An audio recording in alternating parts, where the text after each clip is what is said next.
In the world of nonprofits, a delicate balance must be struck between financial sustainability and ethical considerations. It's a dance between mission and money, values and viability. How can organizations navigate this complex terrain? The answer lies in a multifaceted approach. First, define the core purpose, aligning every decision with the vision and values that guide the organization. Next, diversify income sources, exploring grants, donations, sponsorships, and more to build financial resilience. Measure and communicate impact, demonstrating the value and effectiveness of the work. Invest in capacity, enhancing skills and systems for efficient delivery. Collaborate with others, leveraging shared vision and values. And finally, adapt to changing needs, staying responsive and agile. Organizations like the Red Cross and Habitat for Humanity have shown that this balance is not only possible, but essential for long-term success and impact. In the end, it's more about just dollars and cents. It's about integrity, innovation, and the indomitable spirit of making a difference. How has Go Campaign navigated the balance between financial sustainability and other considerations?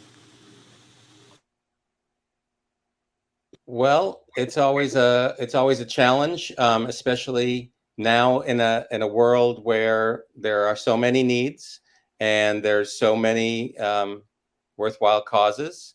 So you have the whole world of philanthropy and all the many different charities that somebody could support.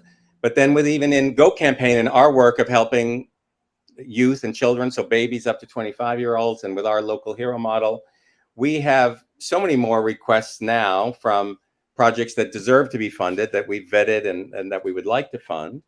But we have to be sure that we're going to have the financial resources to make those dreams come true.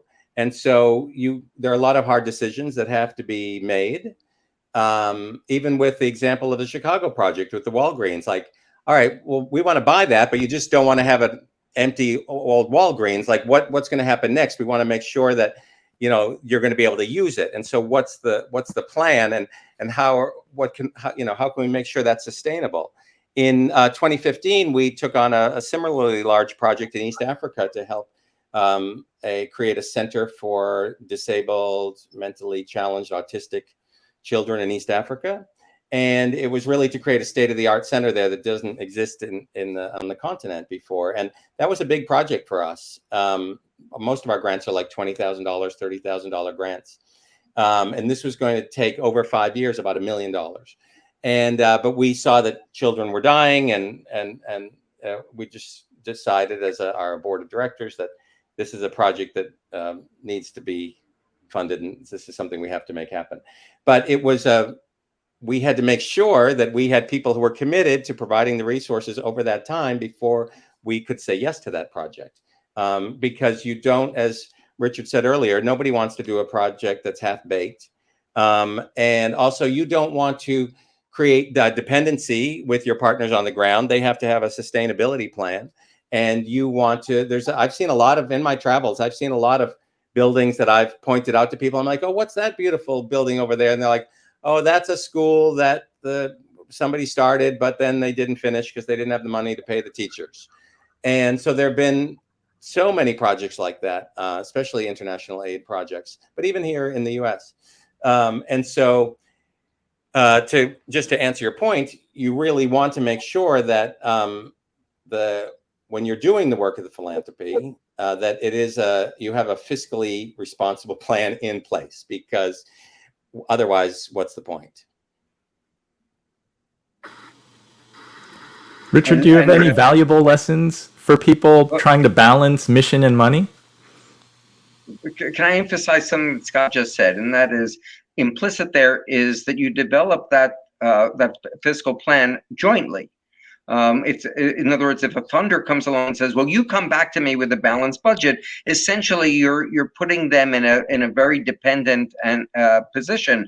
Whereas if you as a funder really care about the organization, it's developing and jointly. What are the vehicles that we can bring to the table that are going to help you? Should we be bringing other funders that you can't bring to the table? Should we be doing development training for your staff that otherwise wouldn't have it?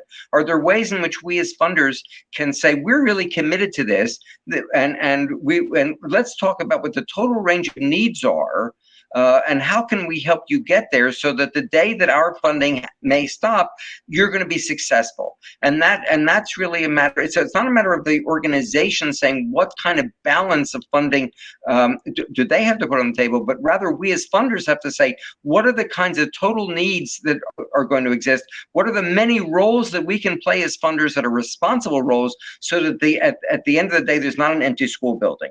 There's not a group of kids that had shoes. I'm not saying this is your example. Shoes for 3 years and suddenly the funder walked away. It's that joint planning about looking the total resources that we bring to the table and do it jointly and saying, what are we going to need to implement so that this really works? And that requires, and the onus is on the funder to do that, because as the others have said, funders can be intimidating. Funders are scary. People are afraid to say no to the funder. We have the responsibility as funders to make sure that we have those things happen and not depend on the organization to somehow second guess what they're going to need to be successful down the road.